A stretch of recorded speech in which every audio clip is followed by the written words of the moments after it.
In other news now, there was panic and unease among staff, patients and visitors to the University Hospital of the West Indies, UHWI in St. Andrew today after word spread that a patient who recently returned from China was being assessed for flu-like symptoms. Now, part of the facility was closed as the medical staff took precaution and carried out tests to determine if the patient had contracted the deadly coronavirus, which has so far killed more than 100 people and infected almost 5,000 others in China and a dozen other countries. Our reporter, Dwayne Anderson, visited the hospital today and filed this report.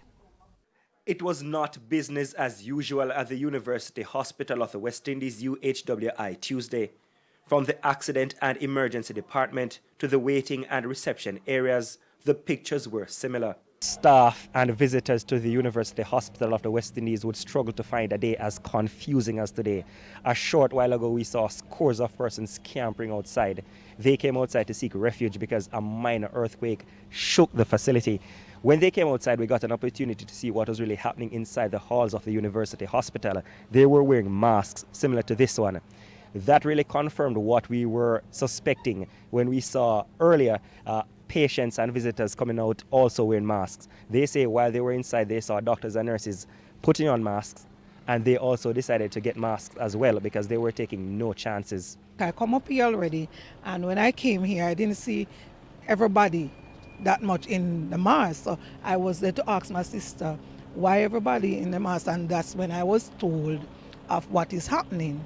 So I said, well, I need one, but then they said they don't have any more where I was. Like, honestly, when I saw more people wearing the mask passing, I'm like, Daddy, you know what? Maybe we should get a few masks because we're here. They're wearing it, they work here, then we need to get it because we don't know what's happening. So you're not taking any chances? Nope. Especially when my daughter was there, my daddy and myself, no way. Even for the one that I'm wearing, they say that's not the proper one. So they need to have the one that is more, suitable to wear. There were not enough masks for everyone, leaving some persons like this security guard to improvise and use his rag to cover his nose and mouth. Others say they are looking to divine sources for protection from this potential health threat.